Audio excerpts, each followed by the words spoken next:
Foreigners hiring Ugandan parents to get passports. Health officials arrested after expectant mother dies due to neglect. Gabon new leader vows free elections but gives no date.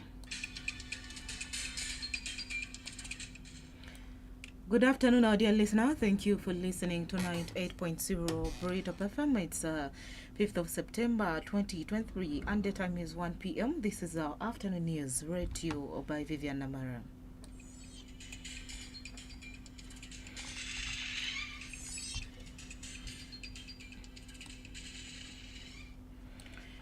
Foreign nationals are hiring Ugandan parents to ease their applications for Ugandan passports. Simon Peter Amondeyi, the spokesperson for Ministry of Internal Affairs, says that Ugandans are paid as low as 2 million shillings to sign off papers for anyone wishing to hold a Ugandan passport. Amondeyi said several of these applicants have been arrested with national identify cards attempting to beat the system. Many, according to him, often claim to be Baganda, Basoga or Bagisu, but hardly speak any word in the dialects from the regions. The directorate said the failure to express themselves in the mother tongue has been one of the red flags for which they would be arrested. Upon interrogation, they would confess to have fraudulently acquired the national IDs. So far, Monday said some of the foreigners and their hired parents have been arrested and are currently detained at Ginger Road Police Station. Some of the foreigners who have been arrested are from Nigeria, Rwanda, Burundi, DRC, South Sudan, and Eritrea.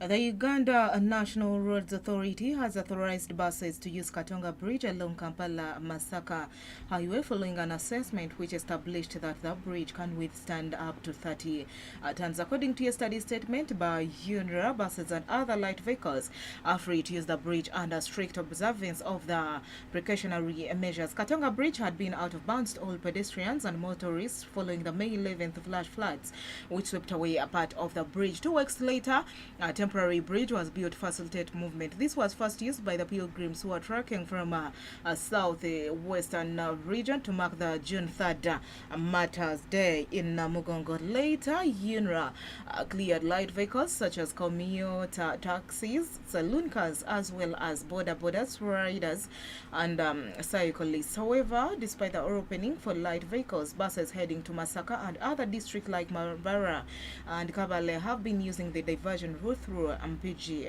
Butambala, Gomba, Zimbabwe, Bokoma, Simbi, Nyenda, Villa, Maria to Masaka, which is more than 15 kilometers longer, costing more fuel and time. Cargo trucks will continue to use the diversionary route until when the construction of the steel bridge is fully completed.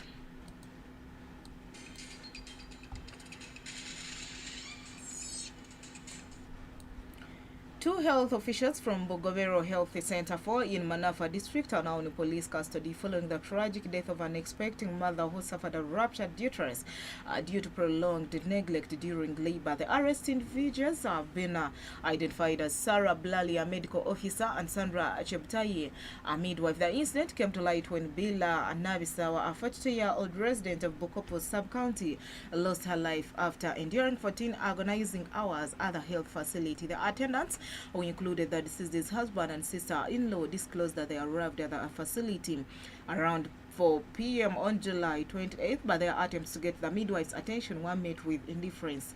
In a shocking revelation, it was disclosed that the medical officer, Sarah Blali, appeared later in the morning and demanded 200,000 shillings to perform a cesarean delivery, claiming that the mother could not deliver naturally. Distressed and desperate, the attendants complied with the demand.